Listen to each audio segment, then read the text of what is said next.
Don Alberione sogna di realizzare una fondazione in Africa e nel suo stile ha lo sguardo particolarmente attento agli eventi sociali, come la nascita dell'Africa orientale italiana nel 1936.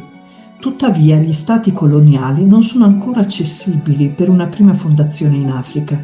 Si punta allora alla multietnica Alessandria d'Egitto. Il 29 novembre 1936 salpano da Napoli Sor Maria Scolastica Rivata e Sor Maria Elia Ferrero, dirette ad Alessandria d'Egitto, dove giungono il 2 dicembre.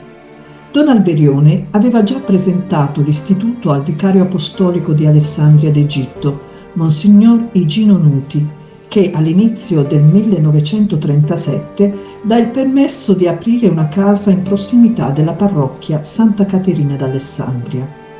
Le due pioniere subito iniziano la diffusione della buona stampa, libri in francese e in italiano, pagelline, catechismi e preghiere in arabo.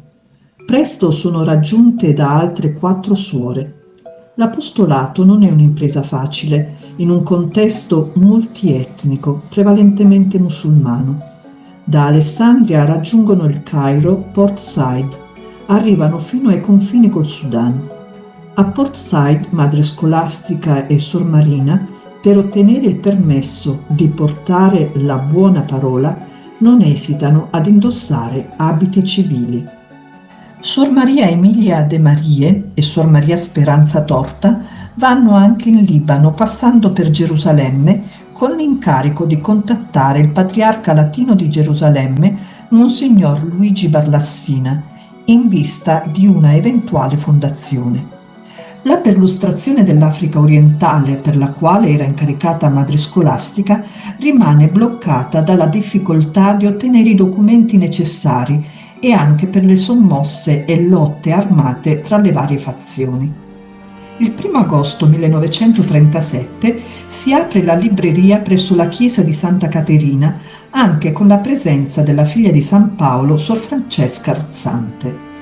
L'apostolato vocazionale porta un primo frutto per la Società San Paolo, il giovane Salvatore Caruana, che, novello sacerdote, il 10 settembre 1947 ritorna nella chiesa di Santa Caterina.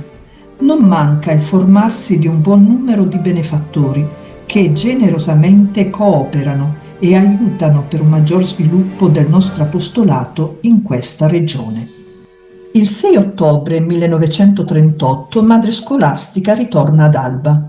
Molto difficile per la comunità di Alessandria è il periodo della Seconda Guerra Mondiale, in quanto l'Egitto rompe le relazioni con l'Italia.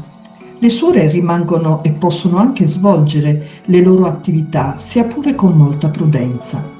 Dopo l'approvazione diocesana, 3 aprile 1947, al Vicariato Apostolico di Alessandria viene inviata la richiesta per ottenere il riconoscimento e l'accoglienza giuridica delle piediscepole.